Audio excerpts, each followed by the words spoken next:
Welcome to this episode of YouTube where I've entitled it Changes in the Air, and I believe if I look back at the last 26 years of wolf care, I probably always entitled it Changes in the Air, and that's because it is. We actually had a very warm spell here in the last week with some 80-degree temperatures, kind of strong southwest winds that made for uncomfortable weather for the wolves. They just didn't really care much for that. They've got a nice winter coat. Bolts has got a little bit of a burr here on his shoulder. We had a crew of students from Vermilion Community College who came over and graciously pulled about 6 or 8 bags of plants that have burrs on them. So we'll be seeing less and less of those as time goes by. But we're in the transition of fall. That means ravens are coming back into more of a scavenging situation, so you're going to hear a lot of raven activity, a lot of noise from the ravens, but also a lot of interactions with the wolves. They actually sit on the ground and try to distract the wolves to be able to get some of the carcasses, and so that's kind of a little bit of a challenge. Obviously, dominance picks up a little bit, and Luna, being the only female, may redirect a bit over all the pack members. The gender-specific rank order means that female, she can, as the only female, and the dominant female, she'll assert rank over the males equally as well.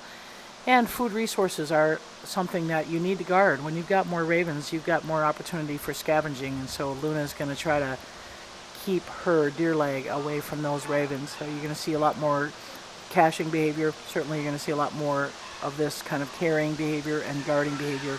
And when Luna guards, typically what she does is just kind of plants herself on something. She'll lay something down and she'll lay right next to it. And if there is a raven, we've seen it in the wintertime where they kind of creep up, and we've even seen ravens pull her tail, try to distract her, where she'll get up and chase the ravens, and then another raven will come by and steal some meat. But that's fairly typical of this time of the year, and it gets more intense as the winter goes because ravens are very, very strong scavengers. So Luna is doing great. We are constantly watching the back leg.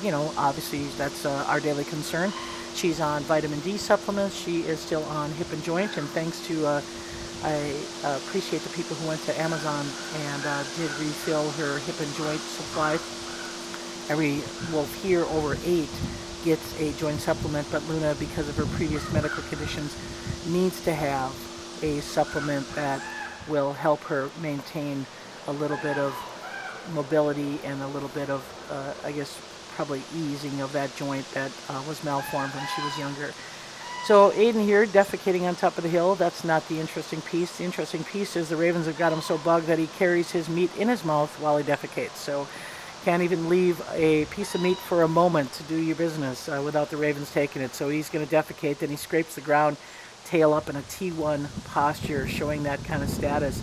And we again see Aiden assuming that role of leadership, being able to keep this pack under control. I guess I'm a little concerned because he's 7 going on 8. Bolts is a strong young male, and Aiden is in a kind of a submissive ear posture here, but doing a lip curl towards Bolts, letting Bolts know that that's his food resource and he needs to back off.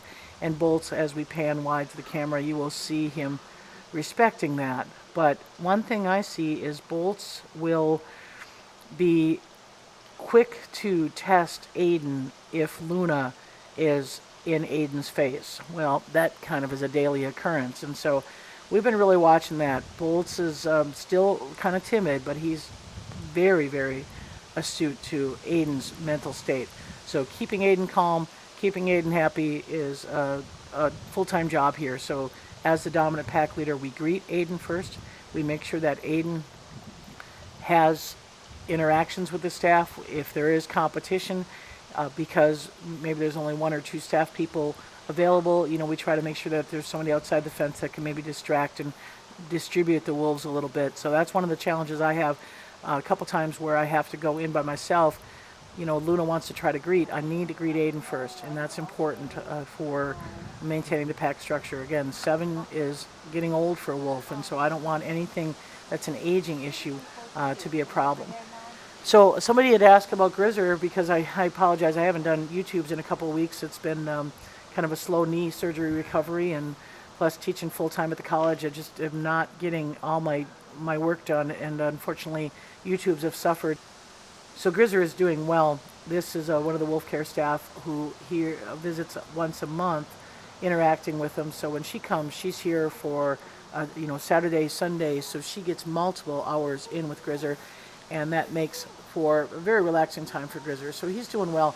Why he hasn't been on camera is because we are doing the pre-construction preparation. So we hired Travis Stoll, one of our summer educators, who was hired to help us get rid of some fence and make way for the new building construction. So Grizzer's been kind of occupied watching the pre-construction work, and so that's something that I want to make sure that people understand. We will communicate if there's issues with Grizzer, but right now this is kind of what he does: hangs out with staff and gets his belly rubbed. And obviously when you're going on 12 years of age, every day is kind of a resting pattern, but these 80-degree fall days have been hard on the wolves, especially the high humidity.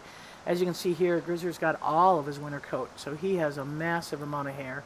He is ready for winter, and when these summer conditions show up in the fall, it makes it very hard on wolves. And so this is something that we're watching pretty closely, is how he's responding. Still has 2 ponds that are in the enclosure, and those 2 ponds are cleaned and filled much more regularly than the exhibit pond, primarily because they're smaller, and so we have that ability to clean them. The exhibit pond is about 7,000 gallons. Grizzer's pond is, one of them is 300 gallons, the other one's about 700 gallons. So much easier to clean a 700-gallon pond than a 7,000-gallon pond. So like I said, he's doing a little bit of a 4-leg stab there, just that social interaction, social engagement, likes to have that contact from staff, and certainly is something that we see as a relaxing time. It gives us the opportunity to look for any abnormalities, especially at this age, going on 12.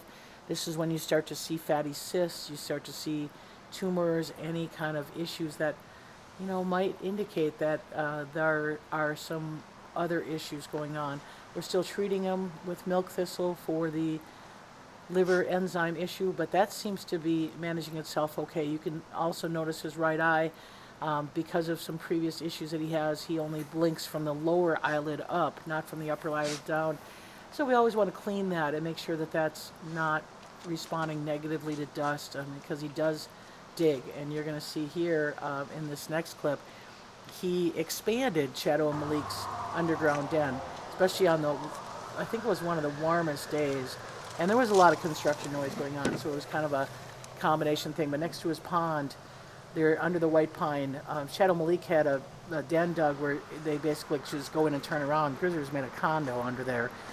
He hit the wall of the pond, but he's about ready to go out the other side of that. So I guess when you're, it's his place. He has the right to redecorate as he wishes.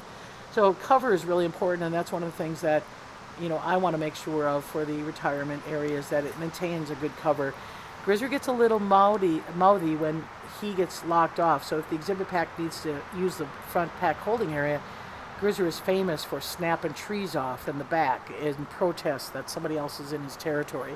So we've been struggling with that. He broken up a couple of nice birches here this last month, and good thing I have a master's in forestry and I can keep up with him in his tree planting. But we're happy to report that he has what he needs. He's, like I said, staff is something that spends a lot of time with him.